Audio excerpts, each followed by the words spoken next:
Morning ma'am. Good morning.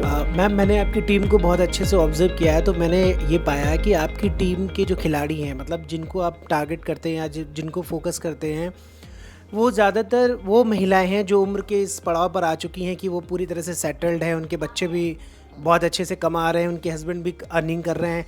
In fact कई महिलाएं तो ऐसी भी हैं जो खुद अर्निंग करके रिटायरमेंट की तरफ भी आ गई हैं। तो जब उनको अब मेरे हिसाब से पाने की कोई चाह नहीं रही जीवन में, तो ऐसे में फिर वो ये मोदी केयर का हसल क्यों करें, मीटिंग्स करें? फिर मतलब मोदी केयर की इम्पोर्टेंस क्या है उनकी लाइफ में, जबकि उनके पास तो सब कुछ है। बिल्कुल ठीक कह रहे हो आप कि उनके पास सब कुछ है, लेकिन इंसान की इच्छाएं ख़त्म नहीं होती हैं, पर कुछ और इच्छा आ जाती है इस उम्र में। अब देखिए कि एक टाइम होता है जब बच्चे छोटे होते हैं, तो उनके पास बहुत सारा बच्चों से रिलेटेड काम, ऑफिस से रिलेटेड काम, तो वो अपना टाइम कहीं पर भी मतलब कि इस तरीके से यूज़ कर रही होती है कि उनको एक्चुअल में टाइम नहीं होता है, लेकिन हाँ, वो कर रही होती हैं अपना काम। और एक टाइम के बाद बच्चे बड़े हो जाते हैं, उनकी सारी इच्छाएं पूरी हो जाती है, पर एक और ज़रूरी चीज़ अब आ पड़ती है। वो कौन सी ज़रूरी चीज़ आती है?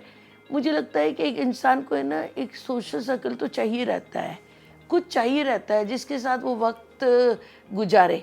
एक टाइम के बाद सब कुछ होने के बाद भी मैं अगर अकेली बैठी रहूं, मेरे बच्चे अपने अपने कामों में बिज़ी है, मैरिज के बाद अपनी अपनी फैमिली में बिज़ी है, और एक टाइम के बाद तो इतनी चीज़ें हस्बैंड के साथ भी बोलने के लिए नहीं होती है, तो उस टाइम को कैसे वो यूज़ करें? तो हम कहीं ना कहीं उन्हें बताते हैं कि देखो, जब प्यास लगे तब कुआं नहीं खोदना है, पहले से ही खोद के रखना है। यानी कि आप अगर मोदी केयर में आते हैं, आपको इतना बड़ा अच्छा सर्कल मिलता है, तो आपका जो टाइम कैसे जाएगा वो आपको पता नहीं चलेगा।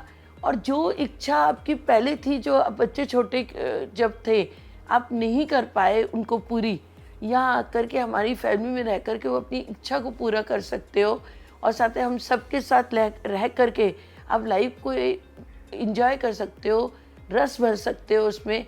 तो ये सोच करके मेरे साथ तो बहुत सारी लेडीज़ जुड़ी हुई है, और ये एक ज़रूरत, बहुत बड़ी ज़रूरत है मुझे लगता है। ये तो एक टाइम के बाद है ना, जब एज बड़ी होती है तो हमें चाहिए रहता है कोई हमसे बात करे। तब हमारी बहू, हमारी बेटी अपने अपने कामों में बिजी होती है, किसी को बात करने का टाइम नहीं होता है। लेकिन जब यहाँ पर हमारा खुद का सर्कल हो जाता है ना, तो हम वास्तव में, मैंने लेडीज़ को देखा है, वो दोबारा से लाइफ को बहुत अच्छे से जीने लगती हैं, और साथ में कहीं ना कहीं लोगों को सलाह दे रही होती है कि आपको भी ये करना चाहिए।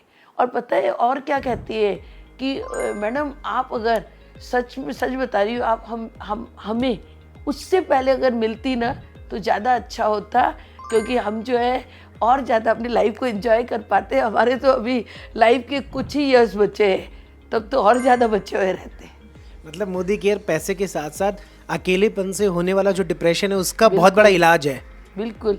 मैं कह रही हूँ कि मैं कितने सालों से, मेरे को 37-38 ईयर्स हो गए, मैं प्रैक्टिस करती हूँ, जनरल फिजिशियन हूँ। आप देखो कि वहाँ पर जो मैंने देखा है कि अपनी प्रैक्टिस में जो लेडीज़ जिनके बच्चे बड़े हो गए हैं ना, वो ही बहुत ज़्यादा डिप्रेशन में जाती है।